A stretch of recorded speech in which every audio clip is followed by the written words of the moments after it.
He said that he was the new owner. It upsets me just to even talk about it. I feel so violated. The issue is out of control. You can't walk up and say, I like that house. I'm going to just take it. It is bizarre. She can't sign a deed 3 months after she's died. People have been getting away with it, and we must stop it. And I'm so happy that we are about to do just that. Thanks to you. Welcome to Misdeeds, an Atlanta News First investigation. The deed to a home is the official ownership paperwork. It outlines the name of the owner, the date in which they began owning the house, and the details of the physical property. The document is legitimized once it's filed in the clerk of court's office. But as Atlanta News First investigates uncovered, no one has to prove they own the property they're filing the paperwork on under Georgia law, not only making way for deed theft, but also potential for mortgage fraud. I only owed them a few dollars. Nothing brings light to this Ellenwood home quite like Eric Clark. Paperwork back and forward. He's been the owner of the DeKalb County property for 20 years. Okay. Until now. He said that he was the new owner. Littered on the table, documents detailed the dilemma. July 2022, a real estate agent left a letter on Eric's front door stating this property has been foreclosed and purchased by Ace Homes, LLC. Call to discuss. Records appear to show he took out a second mortgage loan on the home. He never made payments, forcing it to default, leading to the foreclosure. But Eric never paid it because he says it was not him, claiming the second mortgage loan has his signature forged. I've never had a second mortgage, just the bottom line. And I'm no fool, I know right from wrong. Eric filed multiple DeKalb County police reports alleging this is fraud. The 56-year-old described to police, quote, fake documents to steal his house, citing the realtor Mehboob Omar wrongfully has the deed to his home. Well, I've been stressed out. I had to speak to a psychiatrist. I was just lost in the shuffle. Right now in DeKalb State Court, he's in a legal fight. It's not his only battle. Putting your mask on. Kidney failure. Due to a bad bout of COVID, Eric requires dialysis 3 times a week. But it beats dying, so anything beats dying. A DeKalb County judge issued this in the sick father's case. Claim of wrongful foreclosure is not a defense to dispossessory proceeding, meaning even if Eric believes there was fraud, if he does not pay the rent to the new homeowner, they have the right to evict him while he's fighting a civil case. The retiree is not alone. My house literally was stolen. Fair housing advocate John Fisher told Atlanta City Council in a September 5th meeting he's uncertain how, but someone wrongfully obtained the deed to his home too, saying there are hundreds of similar but unrelated cases, all a part of a pattern. The issue is out of control. Across the metro. They're creating documents that do not exist in the form of a foreclosure deed or a power of the deed in the process without any proof. Do you feel helpless in those kind of situations? We really do. Douglas County Clerk of Superior and State Court, Annetta Danley Stembridge. Our hands are really tied. Under current Georgia law, clerks like Stembridge cannot require IDs from people when they come into the clerk's office to file deeds, liens, or any other type of property paperwork. We cannot question what people file. So it's the honor system. Simply put, anyone can file documents on your home as long as the paper appears to be legitimate and filled out. We have to accept it. Steinbridge recalls times families show up to the office only to learn their home is no longer theirs. It is a horrible feeling. And just to see, the looks on their faces and, like that's that whole family's inheritance, gone down the drain. It's why some Georgia clerks want state law to change, require identification to file any property paperwork. The effects are hard for the once homeowners turned tenants, like Eric Clark, who must now pay $2,409 in rent or leave his 20-year residence. It's painful and it's embarrassing more than anything to go out here to be my age and have to try to start over somewhere. That's painful. Ace Homes, LLC, the new owner of Eric's house, says other than directing us to the judge's verdict, they have no comment. As for allegations of property fraud, DeKalb Police is investigating. Meanwhile, Eric Clark is still fighting his civil case.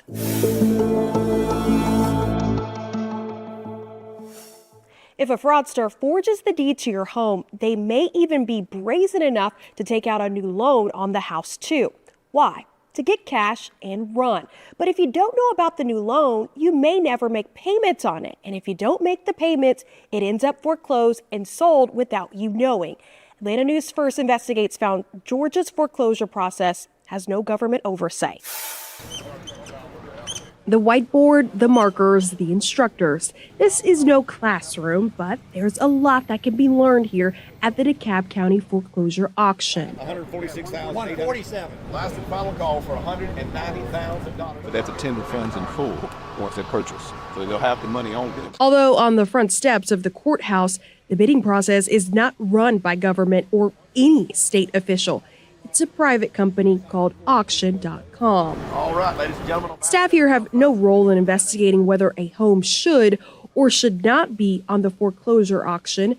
It works like this. If a homeowner repeatedly doesn't pay their mortgage loan, the loan will default, the debt will rise. And if the homeowner and bank don't agree on a repayment plan, the bank informs the foreclosure agency to put the property up for auction. 132, gotta be 3. 133. Yes. 10 homes were on the list this time, but in the months before, these homeowners say they had their properties on the whiteboard too. Here are their allegations. I lived in my home for 10 years and it was wrongfully taken from me. My home was stolen from me. Identity theft. I have asked for due process in DeKalb County, Georgia Superior Court. My house that has been paid for since 1979 was stolen from me. And my home of nearly 10 years was stolen from me by fraudulent foreclosure practices. They all tell us their cases are similar to Eric Clark's. We first introduced you to the father last fall. He got a letter on his door that his home had been sold out from under him at a foreclosure auction. He claimed in a police report that someone took out a fraudulent second loan on his home, forging his signature. The father never paid the loan because he says he didn't know about it. What's more, he accuses fraudsters of also filing fake deeds on his property. An issue county clerks say is common because under current Georgia law, to file paperwork in the clerk's office, you don't need proof of identification. It's harder to cash a $5 check at a bank than it is to record a deed that could steal the title to someone's home that they've worked for decades to build up equity in. Attorney Rick Allenbeck fights cases of deed theft, wrongful foreclosures, fraudulent loans, the main ingredients in the recipe for real estate fraud. What makes it easy for them to be able to do the fraudulent loan? I mean, if I really wanted to, I could get your social security number and all your private information, have people who can get that. I mean, I wouldn't do it because, it's illegal. It's illegal. The 30-year veteran of law argues property fraud leading to wrongful foreclosures is rampant in Georgia because it's a non-judicial state. The courts only get involved after a lawsuit is filed.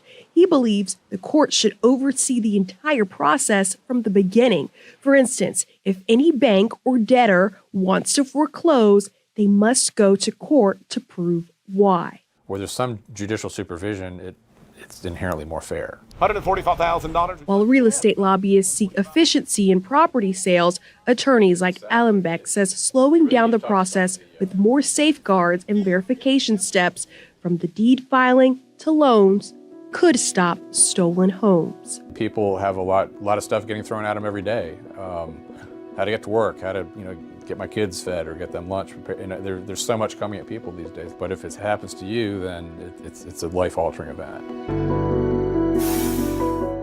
It's a misdeed homeowners say police overlook. Houses stolen right from under Metro Atlanta families. It's all part of a troubling trend of deed fraud in Georgia. Fraudulent deeds are often filed in the clerk's office because proof of ID is not required.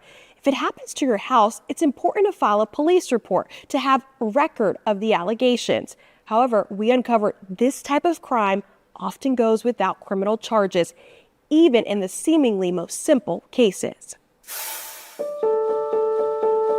He said it was a crazy story, that there's no way this could be. The police officer said that? Yes. An alleged property crime so absurd it'd be comical if not for Brenda Booth's grief. She's mourning her last sibling, sister Claudia Marie. I'm an orphan. I felt abandoned. It was really, really hard. January 2022, Claudia died. Since her health had long been declining, her sister says death was expected. But the complexities that followed in this case, Brenda never anticipated. Yeah, it's been a doozy. With help from attorney Daniel Calamaro, Brenda filed paperwork in probate court to handle all the assets of her late sister. Among the assets, Claudia's Clayton County home in the city of Reyes. It's usually a fairly routine process. You gather the assets, you gather the debts, you notify the creditors, and you make your disbursements to the family, and away you go. That did not happen here. When they tried to sell the sister's home, they learned the house was no longer hers. County clerk records show Claudia's signature on this deed, transferring the home to this private company, EBA Capital Inc. You see Claudia's name right here, signed the 26th day of April 2022. Just one problem. Claudia was already dead by then. She'd been dead for 3 months, according to her state-certified death certificate. She can't sign a deed 3 months after she's died. Real estate attorney James Clifton. How did she do that? Right, unless she's Lazarus or this company that supposedly received the deed from her sent a witness and notary to heaven. There's no way that this lady could have possibly signed the deed. Clifton argues there's a sharp jump growing exponentially in these cases because there are few state protections. What they're doing to clients like mine is it's horrible.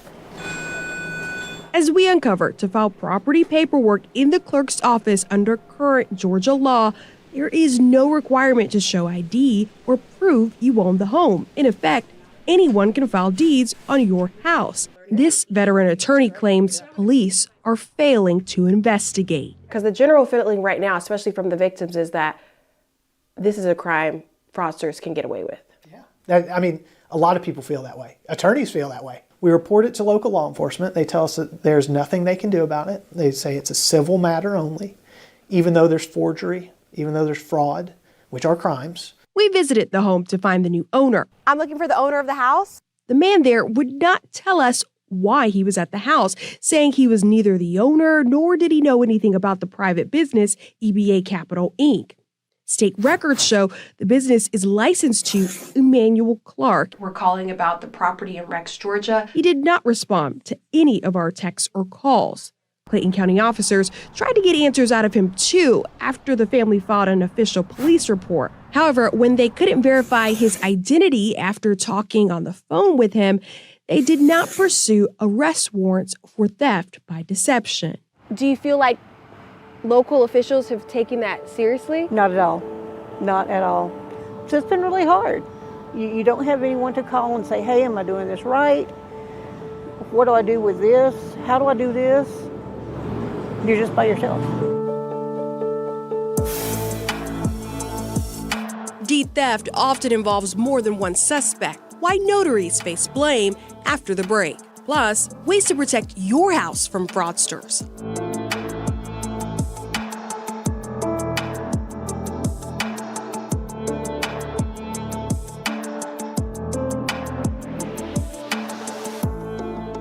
Right about now, you may be thinking, doesn't a deed require notarization? Well, yes, but lawyers even accuse notaries of being in on the forgery because a notary should only stamp the document after they confirm the true identity of the signer. Our investigation found so often that's just not the case. If a deed is wrongfully notarized, it could upend your entire life. Had you heard of something like this happening before? No, ma'am, I hadn't heard. I didn't think that would happen to me. Although in his retirement phase of life, 85-year-old Robert Elder feels like he just took on a new job, trying to correct a misdeed. For more than 50 years, since the early 70s, Robert built equity into his Southwest Atlanta property. In that time, He lost his sight, I'm blind like I am. his late wife. I don't have a circle people. Now, he's even lost the home. The deed to transfer title has your signature on it.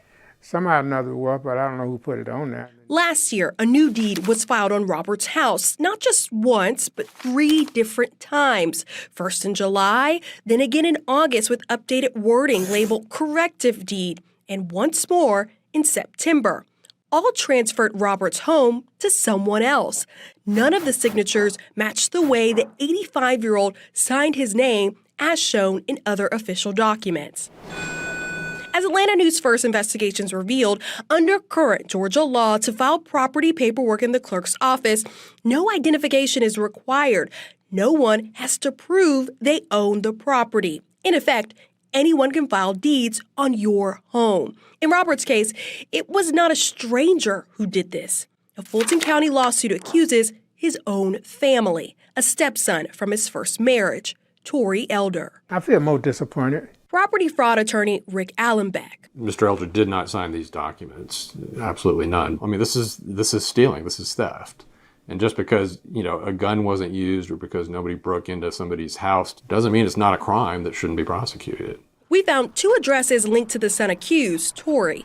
He was not there. We later talked to him on the phone. How did your dad's name get on this deed transfer when he says he never signed it? He's lying. Why would he be lying? You need to talk to him about that. So how did his name get on this deed? How did his name get on this deed? You weird. The lawsuit blames the notaries, too. As long as a deed is filled out and notarized, the clerks must accept it. However, state law says notaries should stamp documents only when they witness and confirm the true identity of the signer. If Robert never signed the deeds, never met any of the notaries, why were the deeds notarized in the first place? A question we attempted to ask the notaries whose names were on these deeds, Jamila Garth and Christine Smith. The notaries seem very elusive. We went to properties that public records show were possibly connected to the women. We sent messages to their email addresses tied to their notary certifications. One later answered our phone call, Christine Smith. We just want to know why you notarized the document if Mr. Robert Elder never signed it. She refused to explain. There's no question. Yeah, somebody notarized a document that was signed by someone who was not Mr. Elder. As for the alleged deed theft, Robert has this to say to the man he considered a son. Well, I think he ought to get a life and take care of his business. So you want him to get a life, get his own life? Well, I think he got one, but he just, he don't want to take a shortcut in life. I think that's what he is. Don't take no shortcut.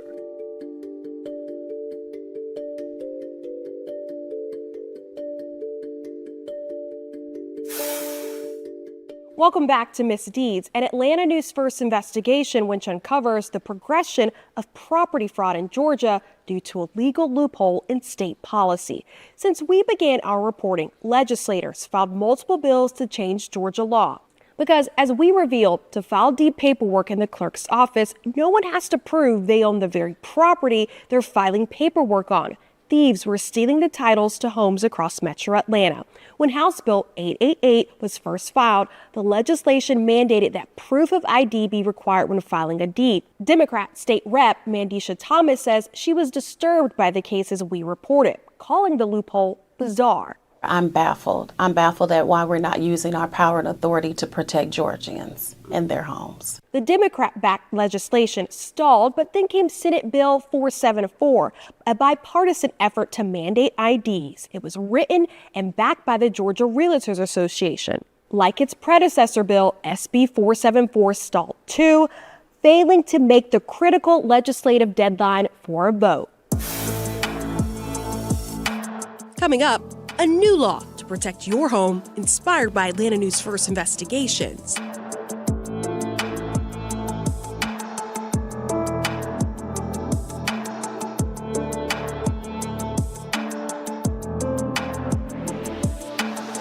With just days to spare before the state's legislative session ends, a new bill emerges. HB 1292 tackled predatory real estate problems. It called for IDs when filing a deed, stricter penalties in proven forgery cases, and its sponsor specifically credited Atlanta News First Investigates. First of all, I want to tell you the inspiration behind the bill. You are a big part of it because your bulldog approach to reporting on this issue, you latched on and you never let go. That was very inspiring. Atlanta News First Investigations inspired Georgia State Representative Gabe Okoye to sponsor House Bill 1292. Its goal? In the troubling trend of deed theft. For nearly a year, we uncovered case My home was stolen from me. after case after case, proving a minor loophole wreaks major havoc. This is not right. Our reporting found under Georgia law, no identification was required to file a deed on a home. In effect, you did not have to prove you owned the property, meaning fraudsters were forging deeds, transferring titles, stealing houses right from under Metro Atlanta families. Those people that I've seen in your show, on your reporting, I don't even know if any of them ever recovered their homes yet. No. People like Eric Clark. We first met the father back in September 2023. Today, Do you own your home again?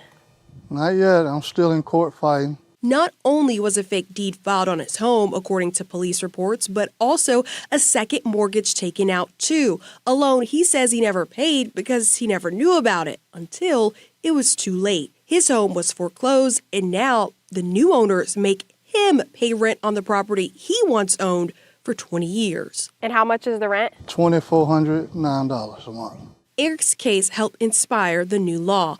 Under HB 1292, if convicted, fraudsters must pay all of Eric's attorney fees and damages. At least now it feels like the law might be on your side. Yeah. The new legislation mandates that you prove who you are when filing a deed. Identification must be given to the clerk's office.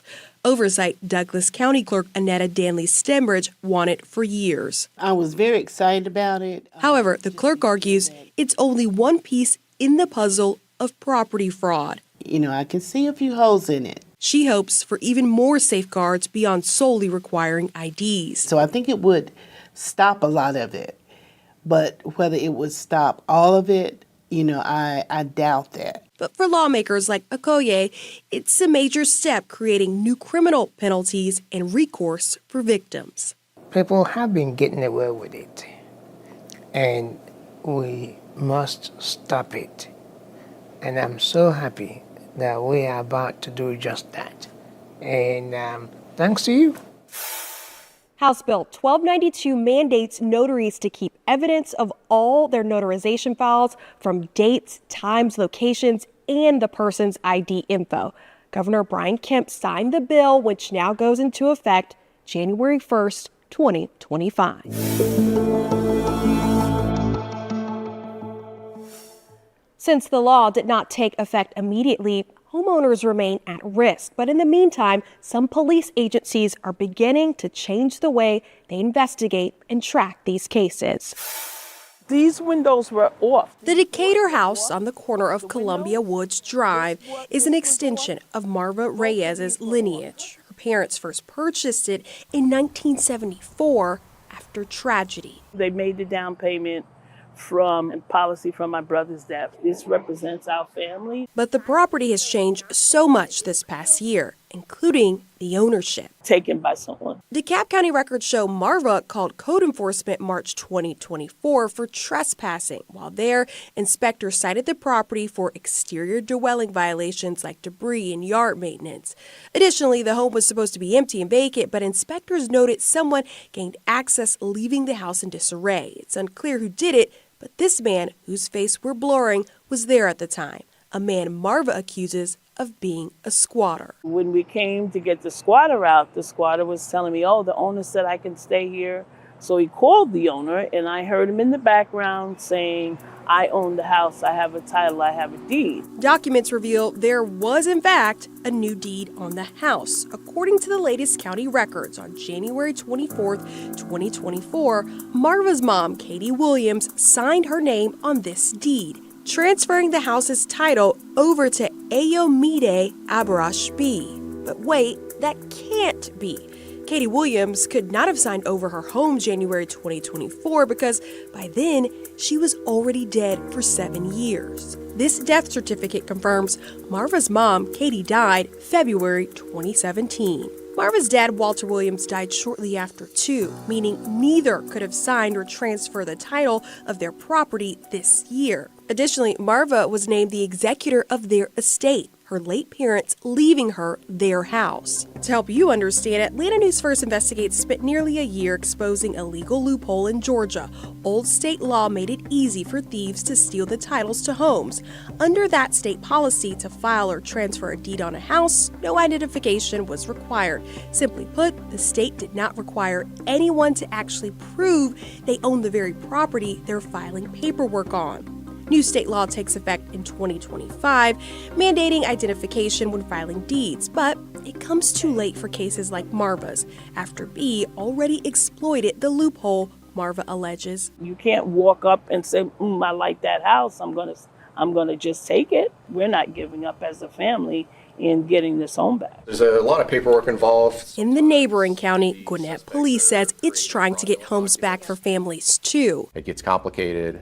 It takes a lot of time and effort to be able to sift through the types of paperwork. After noticing a trend of stolen homes, especially the last 6 months, Corporal Ryan Winderweeder explains detectives upped their department's strategy. They created a way in our new records management system to flag and tag reports that are believed to be some kind of title fraud. Specifically, tracking and streamlining the investigative process, all an effort to help prioritize property fraud cases. There are ways to protect your Georgia property. Let's walk you through the steps online. We should know this is really important.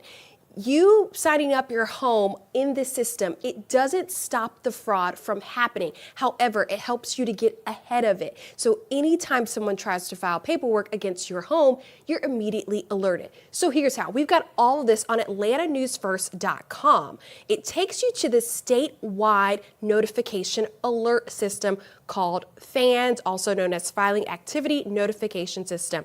You start by creating a profile. You log in. You can either use your email address or your phone number. From there, it's got your terms and conditions. It's letting you know what you're signing up for. So you want to make sure you're reading through all of this so that you can verify it. From here on, you're going to put all of your information, your first name, your last name, the county you live in. Anytime somebody tries to file paperwork with your name that's associated with your property, this is how it's going to alert you. You can see right here, it says you have no activity. That's a good thing. We've got all this information and all the things you need to know about protecting your home on atlantanewsfirst.com. Although the legal loophole for deed paperwork has been closed, another similar gaping one remains. We found to file eviction paperwork on a home, no proof of identification is required in Georgia. Thieves now exploiting this new way to steal homes too. This is a story about how easily a wrongful eviction can happen to Georgia families. I just don't understand how the whole thing can happen. I really, really don't. How the whole thing happened to homeowner Sheila Gibson in just one moment. But first, let's get all caught up on the trend of stolen homes. For nearly a year, Atlanta News First Investigates revealed the progression of property fraud across the metro, all connected to deed theft. Right now, we're in a crisis. Thieves stealing the titles to homes. Old Georgia law made it possible. Under that state policy, to file or transfer a deed on a house, no identification was required. Simply put, the state did not require anyone to actually prove they own the very property they're filing paperwork on. Sierra, honestly, I'm speechless. That's insane. Here are some of the deed theft allegations we tracked. Ultimately, we were credited for helping get a new state law passed, one that now requires proof for identification when filing deed paperwork. But since then, we've learned of a similar yet separate loophole when filing eviction paperwork. Turns out, no one has to prove they own the very property they're seeking an eviction on. Okay, now you're all caught up. Sandy Springs' grandmother, Sheila Gibson. It upsets me just to even talk about it. I feel so violated. Violated because at any moment she feels she could be kicked out of her Sandy Springs house on Riverside Drive. Although I'm not affluent, we kind of, did a lot of sacrificing to buy the house. Real estate records show she's been the owner since 2020. Paying $480,000. Okay. She's the owner, yet when the 69-year-old pulled up to her driveway in December 2022, this sign was posted, scheduled to be evicted immediately by the Fulton County Marshal's Department. Magistrate court documents show deputies tried to execute the eviction once before in October too, but they were unable to gain access to the property. She has her faulty gate to thank. Had it not been for that gate, we could have come home and all of our possessions would have been on the street. The case, a complicated web of paperwork problems. The suspect, Michael James Brough. Michael filed paperwork in the Fulton County Clerk's office claiming he was the agent of the Sandy Springs home, that the occupants had past due rent of $12,000. But remember, Sheila owns her house. She does not owe anyone rent, records confirm. What's more, the suspect even filed more paperwork alleging he'd previously served an initial eviction notice months earlier, claiming the defendant's failure to file answer in court should grant him possession of the property. Sheila says it's all untrue. To me, it's so crazy how someone can just walk into an office, provide no identification. No one bothers to check on the computers that are in the office to make sure this person actually owns the home, if they have title. Nothing was done. The alleged fake landlord was able to file all this paperwork without having to prove anything because state law does not explicitly require it when initially filing for evictions. As long as those initial documents are completely filled out, county clerks like Shay Alexander must accept it. They e-file it, so it's an electronic process. They could be at their kitchen table. Wow. And they send it to us. We look to see if it's in proper form. And so there's not even like identification, like they don't have to submit an ID? Not at all. They don't have to show a deed show that they own the property? Nothing. It's the honor system, and the way it's all set up, there's no way for anyone to submit proof. Additionally, Georgia clerks cannot investigate eviction documents or interrogate anyone who's filing them either. Only later would a judge or jury decide the facts of a case. Although so much remains at stake, current law limits the clerk's role. So you understand the weight of the reality of these situations? I understand. I am the clerk of Superior Court. I manage all documents for Fulton County. So you're talking about, it's not paper for me, it's people's lives. After Sheila learned about the wrongful eviction proceeding against her family, she got Sandy Springs police involved. Welcome to the zoo. Hey, good morning. Hi. Officers filed the now criminal case as fraud, swindle, confidence game. Sheila then filed a civil suit against the suspect. The court ruled in her favor after suspect Michael James never responded. For the property in Sandy Springs? He did not respond to our attempts to reach him either. However, he's now appealing Sheila's civil court win. But why? It brings us back to that complex web. Public records suggest Michael James is possibly living in Fort Pierce, Florida, with the woman named Tabitha Coates. A previous 2009 unrelated civil suit identifies the pair as a couple. Fulton County public records reveal Tabitha once owned the Sandy Springs house in question. Michael also previously lived there. Back in 2018, the home was foreclosed and auctioned off after Tabitha failed to pay her mortgage loan. At that auction, an LLC won the highest bid, buying the home, then years later, selling it to Sheila. This case gets murkier. Sheila's attorneys allege in court filings that Tabitha went as far as recently forging a new deed, transferring the house's title back to herself. The problematic paperwork, It's taken until I lost my hair. not only disrupting Sheila's peace, I don't sleep well. I'm anxious all the time. but also exposing a loophole in the law. This is like a criminal's paradise. If it's this easy, this is very easy what this guy's done. Since we started our investigation, Sandy Springs police officially charged Michael James with perjury, filing a false document, and forgery. They have not found or arrested him yet. As for the loophole in eviction paperwork, state law would have to be amended once again. We'll be watching come next legislative session. You can find more of our impactful investigations at AtlantaNewsFirst.com and on our app. Thanks for watching Misdeeds with Atlanta News First Investigates.